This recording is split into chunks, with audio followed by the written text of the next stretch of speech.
He is for you, always in all.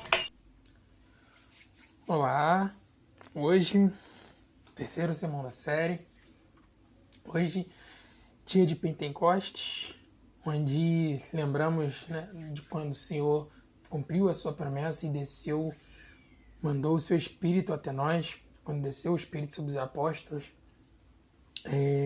Hoje nós vamos continuar a nossa série de sermões sobre a volta dos exilados para Israel, né?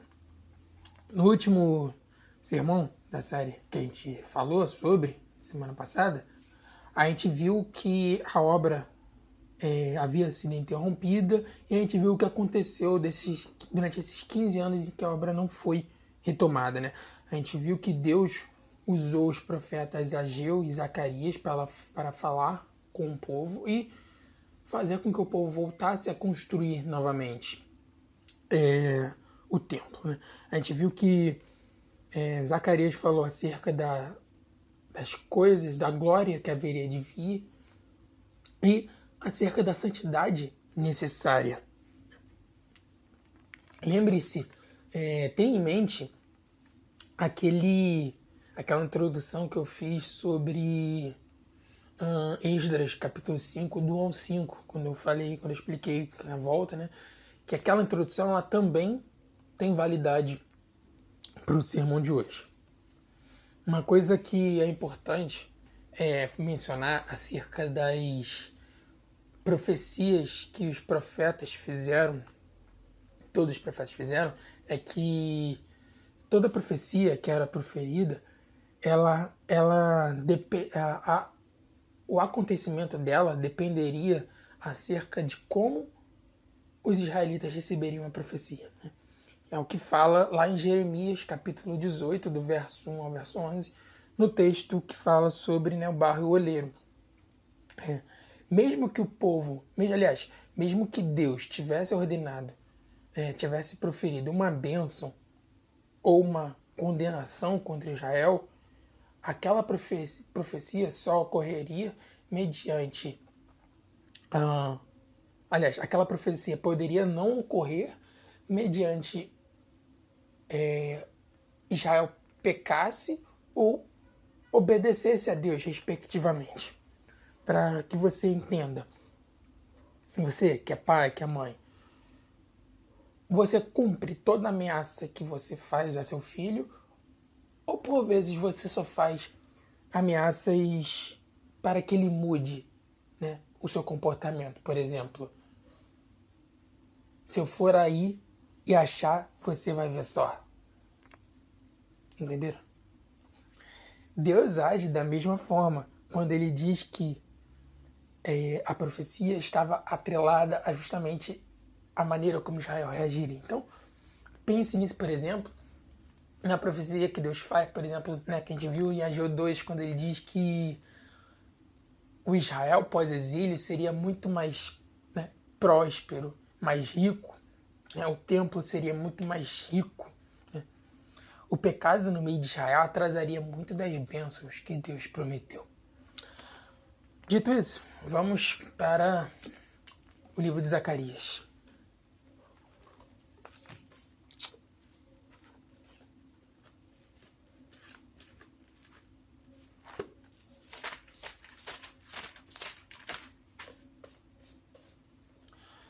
O livro de Zacarias, ele é um livro profético e apocalíptico ao mesmo tempo, né?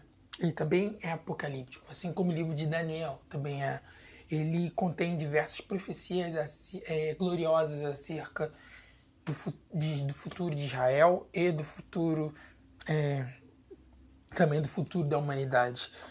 Zacarias faz também diversas profecias sobre o Messias, como, por exemplo, a profecia de que está lá em Zacarias, capítulo 11, né? Que é aquela ideia, que é aquilo que Jesus fala quando Jesus entra em Jerusalém montado num burrinho. Né? Aquilo estava descrito em Zacarias 11. Né? Zacarias é um livro diferente de Ageu, que falou coisas muito mais diretas para o povo, Zacarias é o profeta que fala coisas muito mais alegóricas e por meio de visões. E ele é dividido em dois, né? A gente pode dividir Zacarias em dois momentos, né? Primeiro, que vai de Zacarias capítulo 1 até o capítulo 8. E o segundo, que vai do capítulo 9 ao capítulo 14, né?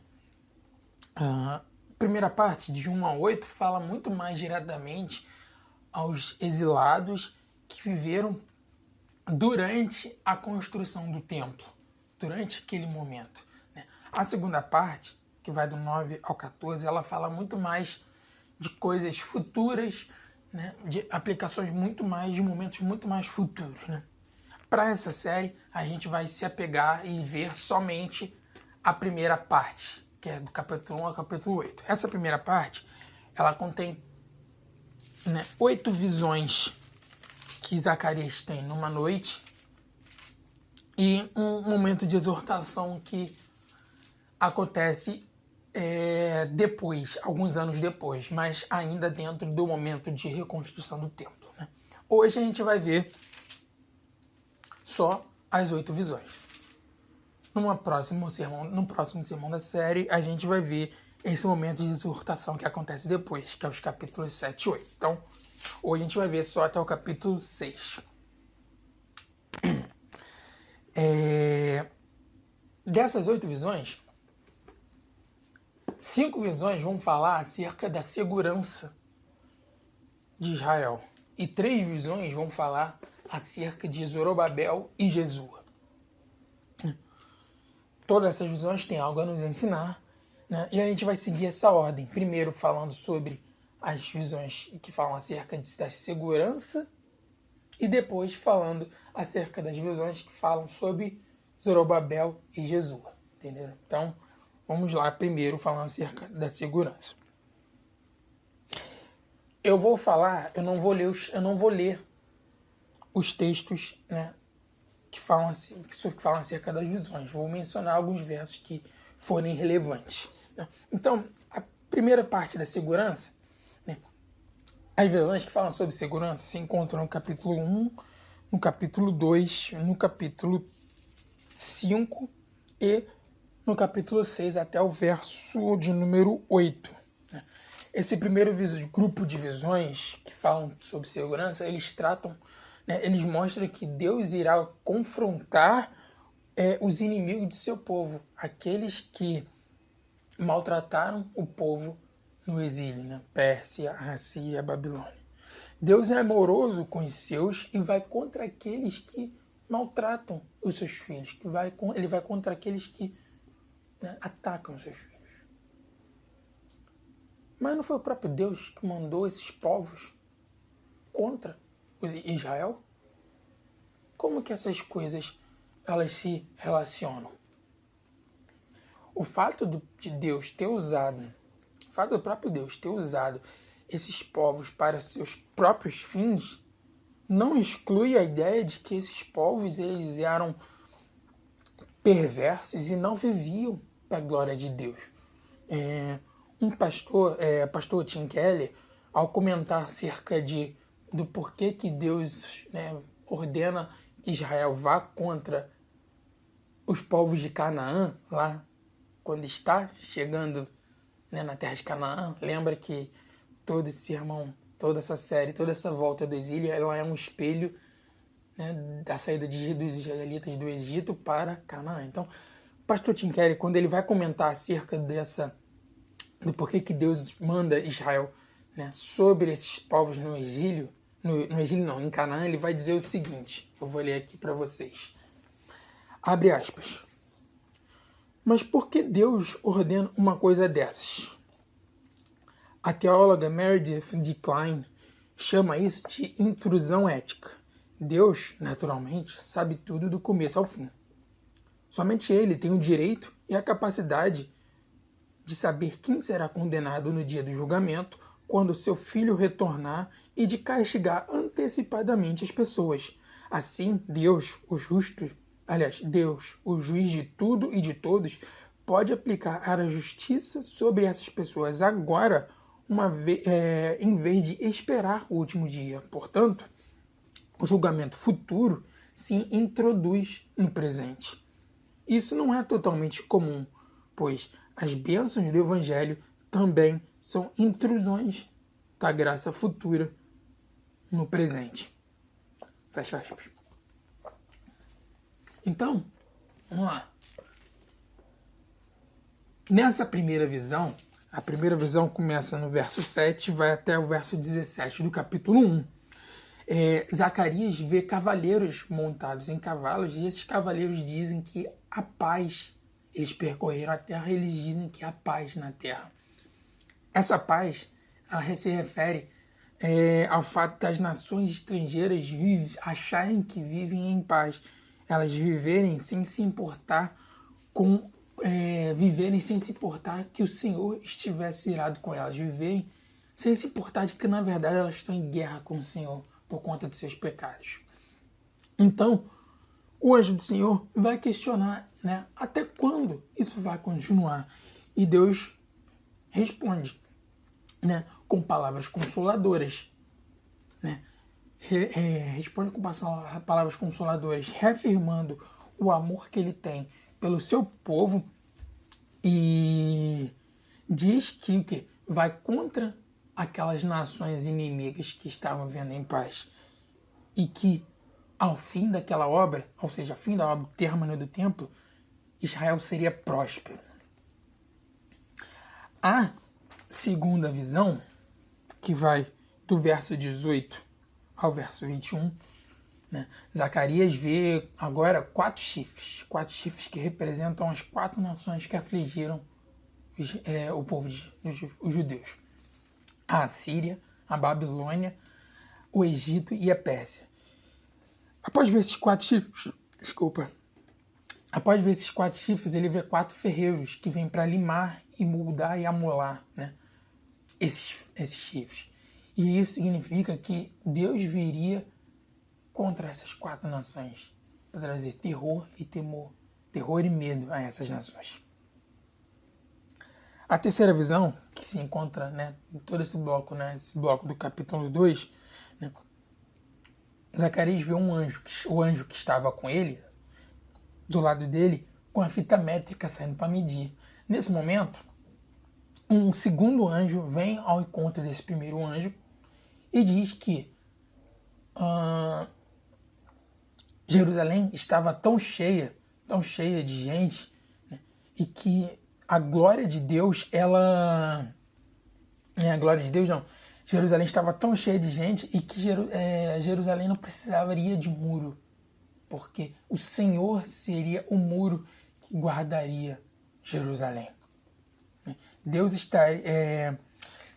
depois disso, né, após dizer esse negócio, Deus diz então que Deus chama aqueles israelitas que ainda não tinham voltado, que ainda estavam na Babilônia, ele chama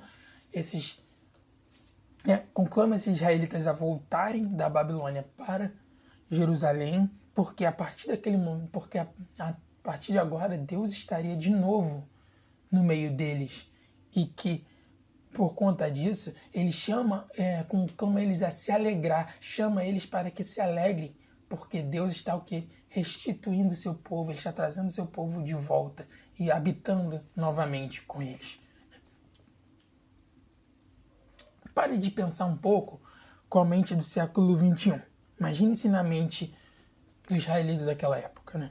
Hoje você vive uma vida muito segura, muito segura. Você tem polícia, você tem um país totalmente pacífico, você não vive num país sem guerra, você tem fronteiras bem definidas e você tem muita saúde devido ao avanço da medicina. Eles não tinham nada disso.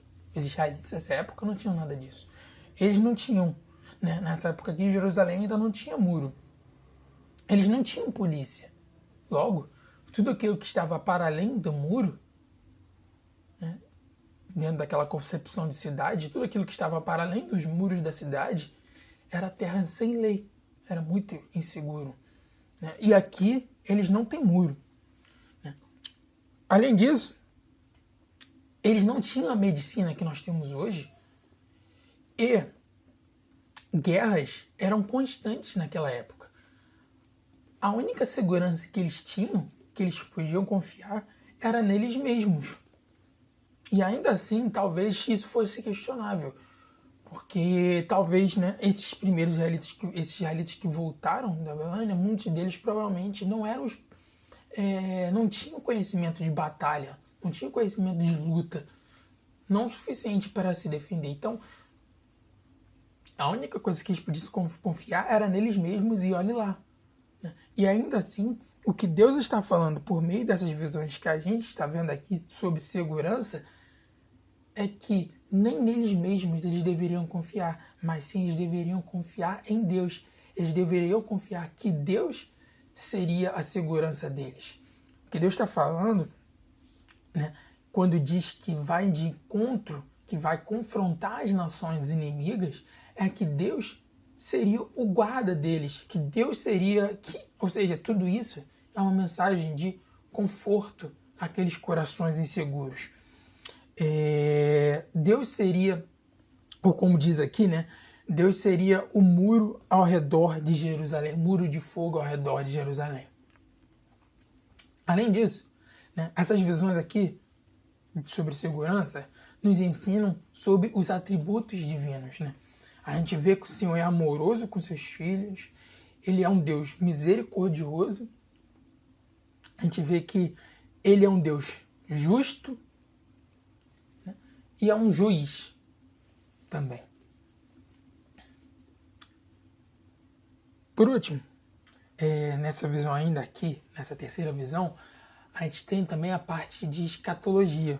Os versos 5 e os versos 11 do capítulo 2 falam de um momento que ainda está por vir, que é o dia o quê? O dia da Nova Jerusalém, quando tanto judeus e gentios, eu e você, habitarão com o Senhor e viverão com Ele. Olha o que diz o verso 11. Naquele dia, muitas nações se ajuntarão ao Senhor e serão o meu povo. Habitarei no meio de ti e saberás que o Senhor dos Exércitos é quem me enviou a ti. Agora, vamos para o capítulo 5. Capítulo 5. No capítulo 5, Zacarias tem a visão de um rolo. Esse rolo, ele contém as maldições, e ele é enviado a casa de todo aqueles que cometem iniquidade, para que eles sejam maldição para esses iníquos. É o que fala a visão do verso 1 ao verso 5, ao verso 4. Do verso 5 ao verso 11, você tem outra visão. Nessa visão, Zacarias vê agora um efa. Um efa é um vaso grande. E dentro desse efa, ele vê uma mulher dentro. Essa mulher se chama Impiedade. Então nessa visão, esse efa, ele é lacrado e ele é enviado por duas outras mulheres para Sinar. Ele é enviado para Sinar, que no caso é a Babilônia, e é deixado lá, né? Onde lá diz aqui que um dia farão, né? Um dia não, né? Que farão um templo para ele, né? Para aquele efa, dentro aqui em cima daquele efa, né?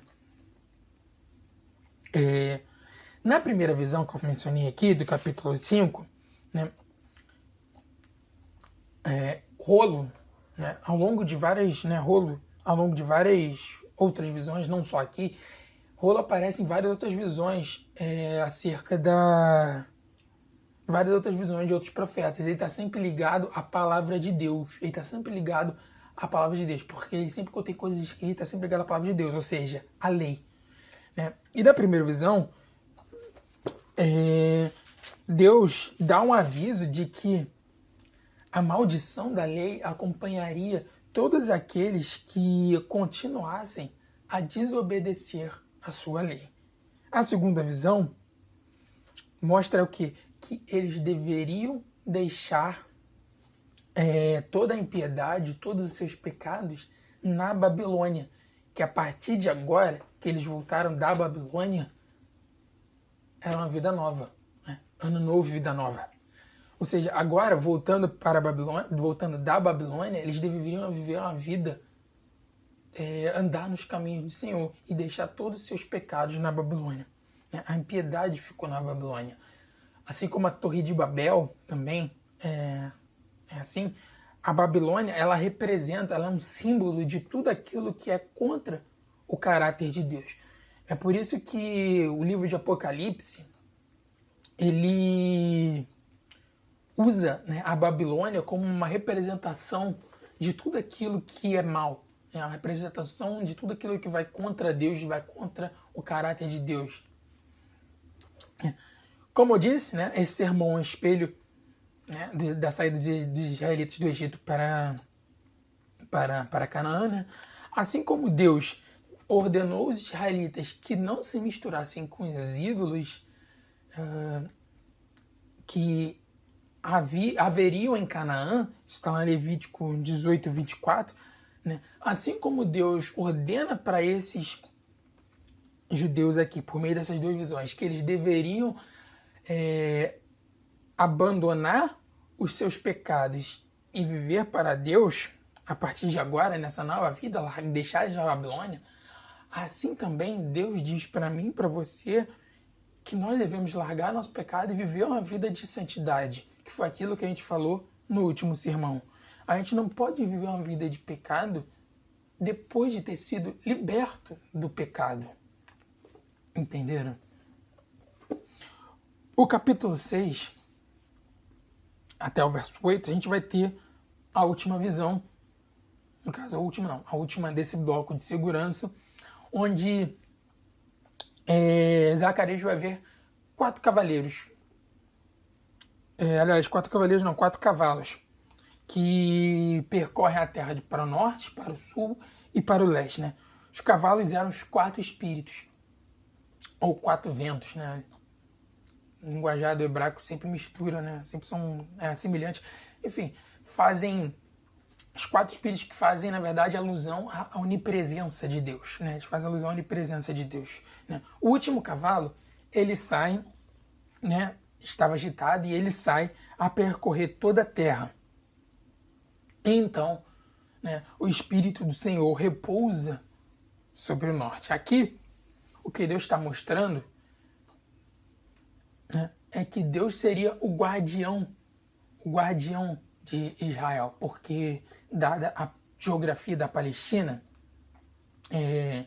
qualquer ataque da Pérsia, que fica a leste, ele viria pelo norte. Então, o fato de Deus repousar seu espírito sobre o norte significa que Deus seria o guardião de Israel. Ele estaria lá guardando Israel dos ataques, dos perigos externos que poderiam vir. Ou seja, mais uma mensagem de segurança que Deus dá ao seu povo. Essas são as visões de segurança. Vamos ver agora as visões que tratam sobre Zorobabel e Jesua. Então, vamos voltar agora para o capítulo 3. Acompanha aí, né, enquanto eu vou falando.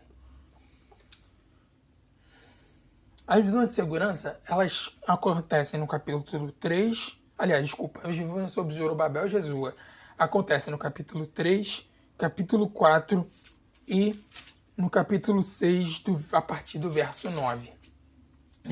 Nesse capítulo 3, né, Zacarias vai ver um julgamento. Tem a visão de um julgamento. Nesse julgamento se encontra Jesua diante do anjo do Senhor, representando diretamente o próprio Deus, como juiz, e Satanás, que é o acusador. Então, Zacarias vê Jesua ser acusado por Satanás nesse julgamento, e esse julgamento é bastante semelhante ao julgamento, àquilo que diz em Jó, né? E diante das acusações de Satanás, o anjo do Senhor repreende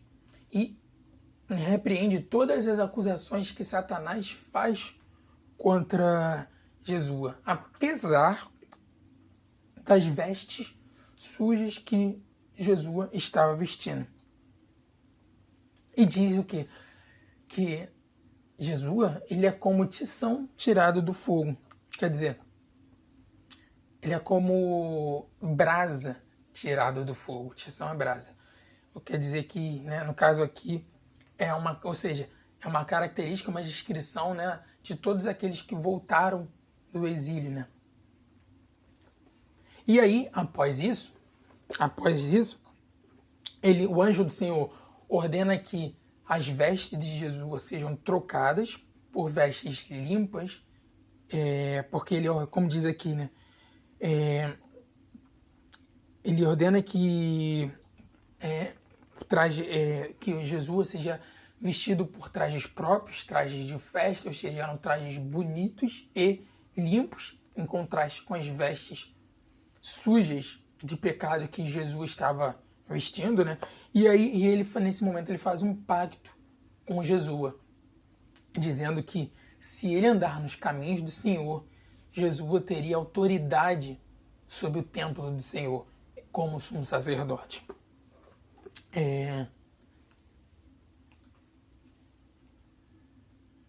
Aqui a gente vê então que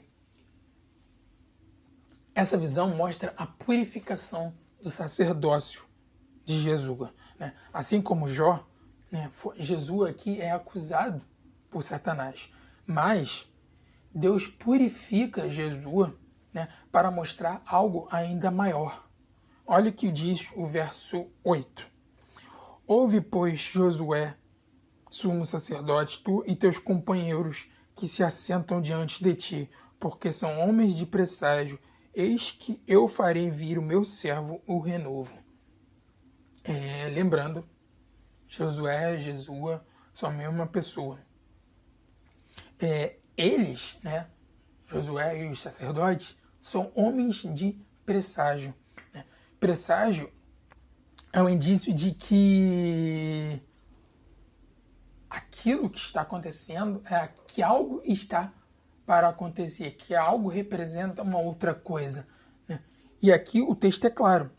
Em breve o renovo viria. A purificação de Jesus simboliza a purificação perfeita feita pelo Messias, o nosso sumo sacerdote. Olha os versos 9 e 10. Porque eis aqui a pedra que pus diante de Josué. Sobre esta pedra única estão 7 olhos.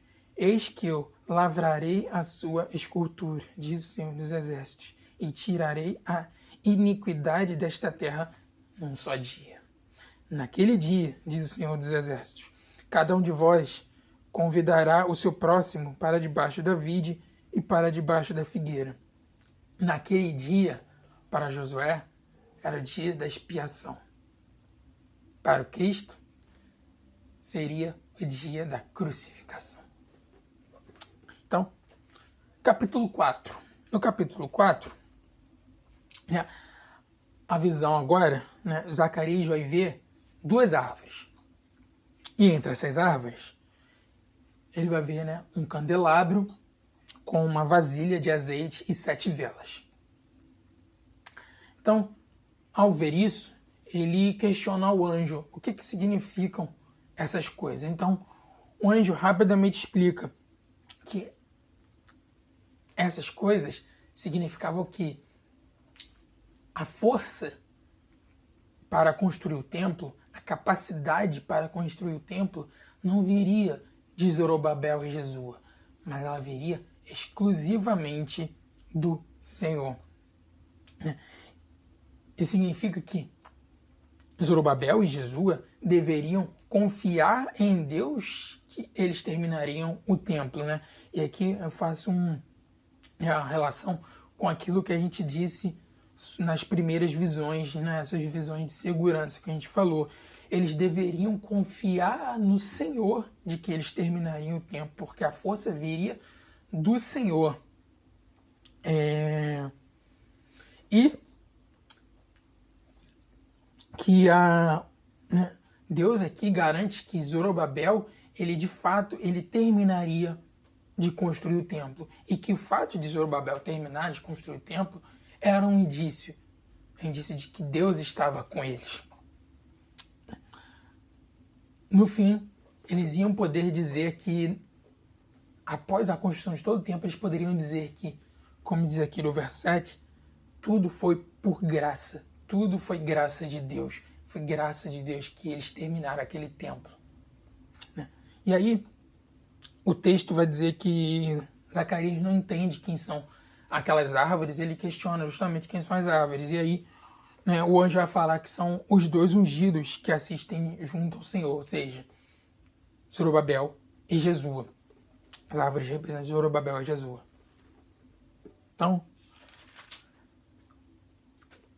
capítulo 6, versos 9 a verso 15, é o último bloco, Zacarias recebe uma mensagem do Senhor. E nessa mensagem o Senhor diz que viriam pessoas, né, judeus da Babilônia, e eles trariam presentes. Então, o Senhor diz que para que Zacarias aceite esses presentes, faça com esses presentes uma coroa e ponha sobre a cabeça de Jesua. E diz que ele seria o renovo, que ele construiria o templo e que então finalmente haveria harmonia entre as funções de rei e sacerdote. Obviamente, essa descrição, é isso que a gente falou, se cumpre primeiramente, né, em Jesua. Em Jesua começaria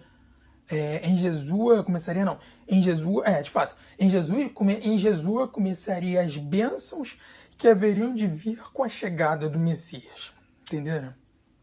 Mas a alegoria, ela também se refere muito mais ao Messias que viria para construir o templo do Senhor.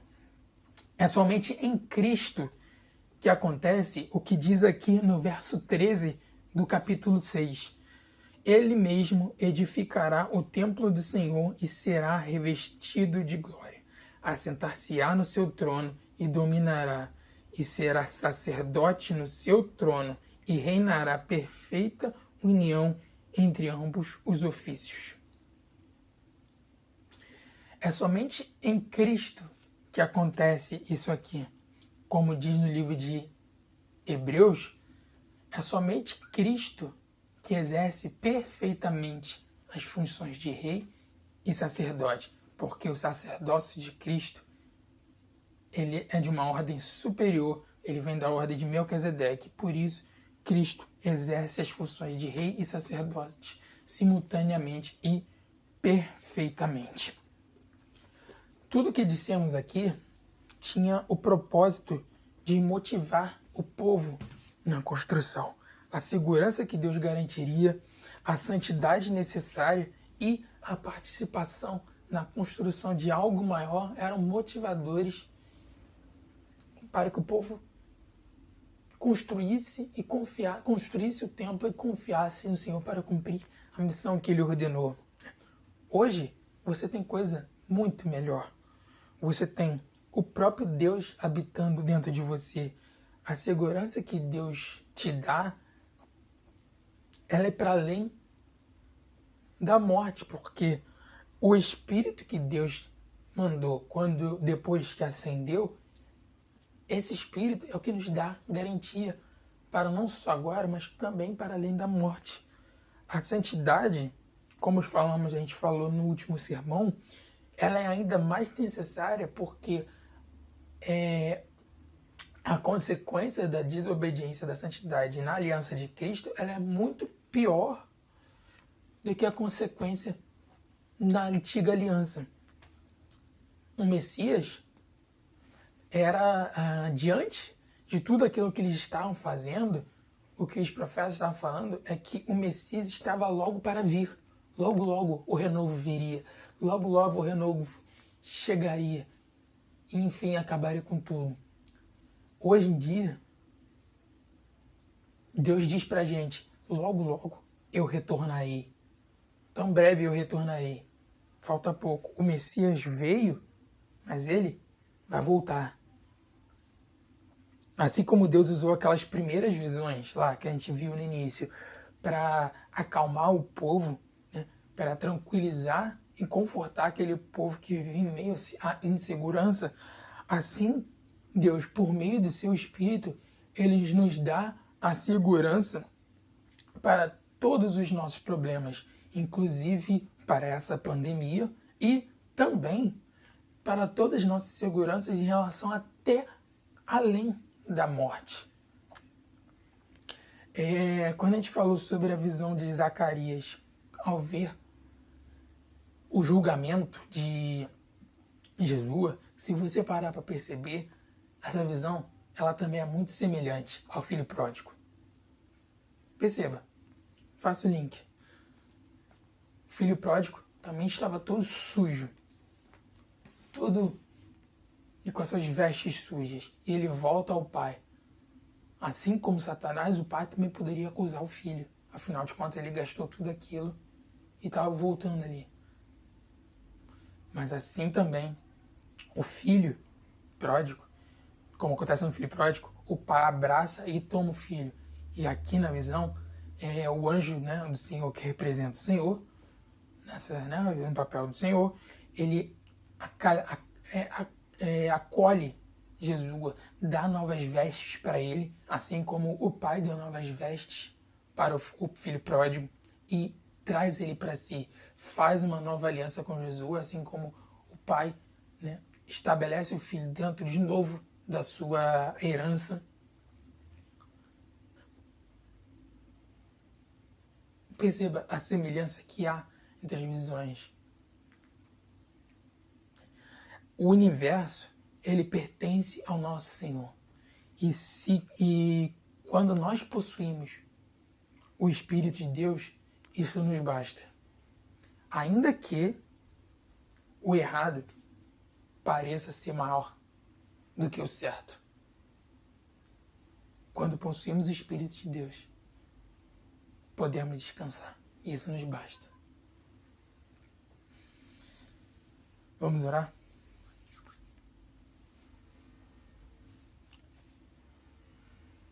É pela graça, Senhor. Como a tua palavra disse, é pela graça. É tudo pela graça. Porque é tudo pela tua vontade.